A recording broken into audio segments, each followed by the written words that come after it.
ईरानी की डिग्री पर एक बार फिर से विवाद गर्मा गया है। अमेठी में नामांकन के दौरान दिए गए हल्फनामे के पर एक बार फिर कांग्रेस ने ईरानी को घेरा है और बार बार डिग्री बदलने पर उनका नामांकन रद्द करने की मांग कर डाली है।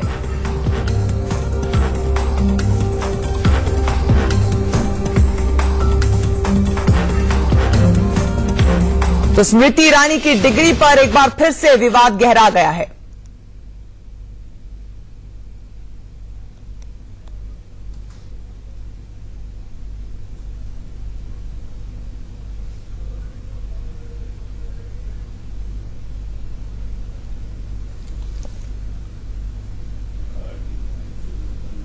कांग्रेस ने ईरानी की डिग्री पर उन्हें घेरते हुए उनके सीरियल कभी सास भी कभी बहू थी थीम सॉन्ग को लेकर गाकर तंज कसा है। कांग्रेस के आरोपों पर पलटवार करते हुए स्मृति ईरानी ने कहा कि मुझे जितना परेशान करेंगे उतना ज्यादा अमेठी के लिए काम करूंगी। स्मृति ईरानी ने अपने नामांकन पत्र के हल्फनामे में लिखा है कि उन्होंने साल 1991 में हाई स्कूल की परीक्षा पास की, 1993 में इंटरमीडिएट की परीक्षा पास की और दिल्ली विश्वविद्यालय के स्कूल ऑफ ओपन लर्निंग से 1994 में 3 साल के स्नातक पाठ्यक्रम में प्रवेश लिया, लेकिन उन्होंने ये सिलेबस पूरा नहीं किया है। इस पर कांग्रेस के तेवर तल्ख नजर आ रहे हैं। कांग्रेस ने तंज के साथ वार कर दिया है स्मृति ईरानी पर और मांग कर दी इलेक्शन कमीशन से कि इनका नामांकन जो है वो खारिज किया जाए, उसे स्वीकार न किया जाए, क्योंकि बार बार उन्होंने अपनी मिस इन्फॉर्मेशन दी है।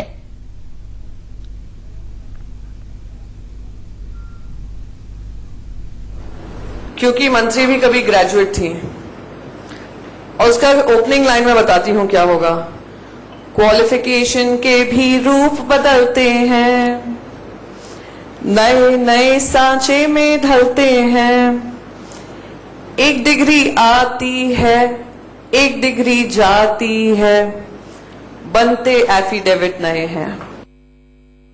जिस तरीके से स्मृति ईरानी जी ने अपने एफिडेविट को लेकर, एजुकेशनल क्वालिफिकेशंस को लेकर एक चीज कायम की है कि किस तरीके से ग्रेजुएट से 12वीं कक्षा के हो जाते हैं, वो मोदी सरकार से ही और मोदी सरकार में ही मुमकिन है।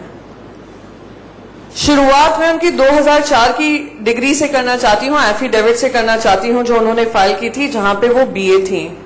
उन्होंने 96 में बीए किया था, Delhi university school of correspondence से किया था। ये बकायदा उनका इलेक्शन का एफिडेविट है। फिर वो ग्रेजुएट हुई 2011 में, बीए से उन्होंने कहा बीए से उनका मन नहीं लग रहा है, तो क्यों ना हम बीकॉम की डिग्री बना लें। तो उन्होंने अपना एफिडेविट राज्यसभा में लिखा है, जहां पे कहती हैं school of correspondence Delhi university BCom part 1, पर साल बदल जाता है। वो डिसाइड करती हैं कि अब हमें 94 में करना है। फिर आता है 2014 और 2014 में वो फिर दिल्ली यूनिवर्सिटी से हटकर स्कूल ऑफ ओपन लर्निंग में, दिल्ली यूनिवर्सिटी के अंतर्गत जो चलता है, वहां पे बीकॉम पार्ट 1 फिर से कर रही हैं 94 में। फिर उन पे सवाल पूछा जाता है कि आपके एफिडेविट में अलग अलग सवालिया निशान क्यों खड़े हो रहे हैं। तो वो कहती हैं आप मेरी डिग्रियों के बारे में पूछ रहे हैं, मेरे पास तो येल की डिग्री भी है जो मुझे मिल चुकी है, पर मैं वो अपने एफिडेविट में नहीं लिख रही। तो इस टाइम हमें पूरी उम्मीद थी कि वो अपनी येल की डिग्री को भी मेंशन करेंगी। येल डिग्री के साथ साथ जो भी उनकी उपलब्धियां हैं पिछले 5 साल में, हो सकता है कुछ पीएचडी कर लिया हो उन्होंने, पर पीएचडी झूठ बोलने में क्या वो साबित हो चुका है। और वो पीएचडी अब बताता है, क्योंकि आज देश के सामने, और मैं आपको बता दूं 2017 में जब राज्यसभा का वो नॉमिनेशन भर रही थी, वो गुजरात के इलेक्शन कमीशन ने डराया था, धमकाया था, क्या किया था। वो इलेक्शन कमीशन ने अब कुछ दिन पहले ही, जैसे ही हमने इस मुद्दे को उठाया, उन्होंने उनका एफिडेविट अपलोड किया है। वरना फाइनली अमेठी के रास्ते से और उसके हवाले से खबर मिली है कि उन्होंने कबूल किया है कि पिछले 4 एफिडेविट में उन्होंने देश को झूठ बोला है, देश को बरगलाया है, और वो बीकॉम पार्ट 1 में भी उन्होंने डिग्री कोर्स कंप्लीट नहीं किया है। सीट पर पहुंचे हैं उनकी परमानेंट इस सीट से हार 13 मई को सुनिश्चित हो जाएगी। कांग्रेस के जितने चेले चपाटे मुझे जितना अपमानित करना चाहें, जितना लज्जित करना चाहें, जितना परेशान करना चाहें, उन्हें खुली छूट है। लेकिन गांठ बांध लें कि हिंदुस्तान के सामान्य परिवार की महिला एक बार जब ठान लेती है तो जब तक लक्ष्य तक नहीं पहुंचती तब तक दम नहीं लेती।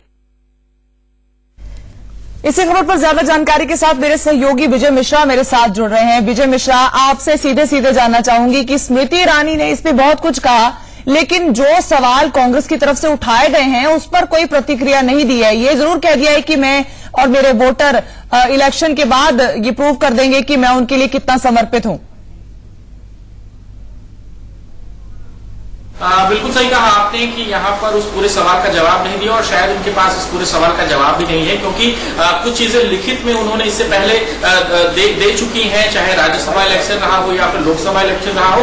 बाकायदा जब भी उन्होंने अपना फॉर्म दाखिल किया है, उस फॉर्म में बाकायदा उन्होंने जिस तरह से तारीखें बदली हैं, ईयर्स बदले हैं, डिग्रियां बदली हैं, वो काफी कुछ कह रही है। और मुझे लगता है शायद कि ये चुनाव जो है वो स्मृति ईरानी के लिए काफी मुश्किलों भरा रहने वाला है, क्योंकि बड़ी बारीकी के साथ ये चीजें शायद किसी के ध्यान में भी ना आती। लेकिन जिस तरह से उनकी डिग्रियों की तारीखें बदली हैं, बाकायदा डिग्रियों के नाम बदले हैं, इस वजह से ये काफी ज्यादा लोगों के आकर्षण का विषय वस्तु बना है। और मुझे लगता है कि अमेठी से राहुल गांधी के खिलाफ चुनाव लड़ना, इस वजह से शायद ये सारी चीजें इतनी चर्चा में आई भी है। और मुझे लगता है कि स्मृति ईरानी के लिए मुश्किलें भी काफी ज्यादा बढ़ जाएंगी, क्योंकि आप देख लीजिए कि इसके पहले भी जब वो चुनाव में आई थी तो इस तरह की कई सारी चीजें वो कही थी। लेकिन आपको याद हो तो शिक्षा को लेकर के इसके पहले भी उनके ऊपर सवाल खड़े हो चुके हैं, जिसका शायद उन्हें जवाब देते नहीं बना था, मामला पूरे कोर्ट तक पहुंचा था। लेकिन अब एक बार फिर से यही बातें फिर से चर्चा में आई हैं। और जैसे उन्होंने लोकसभा का नामांकन दाखिल किया है, लोकसभा का नामांकन दाखिल करने के बाद से ये पूरा मामला चर्चा में है। मुझे लगता है कि स्मृति ईरानी के आने वाले दिनों में मुश्किलें भी बढ़ने वाली हैं। शायद कांग्रेस इस पूरे मसले को चुनाव आयोग तक भी ले जा सकता है और हो सकता है कि चुनाव आयोग इस पूरे मामले को लेकर कोई कड़ा फैसला करे।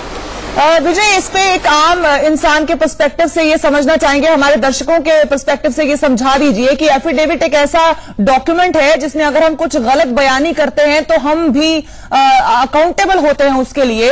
तो अगर जैसे कि कांग्रेस ने इल्जाम लगाया है, अगर बार बार फैक्ट्स गलत कोट किए गए हैं तो इलेक्शन कमीशन इस सिचुएशन में क्या कर सकती है कार्रवाई स्मृति ईरानी पर? और क्या कांग्रेस, क्योंकि इसके पीछे पड़ गई है इस पर्टिकुलर इशू के, तो कहां तक जाता ये मामला दिख रहा है? कांग्रेस तो नामांकन को खारिज और रद्द करने की बात कर रही है।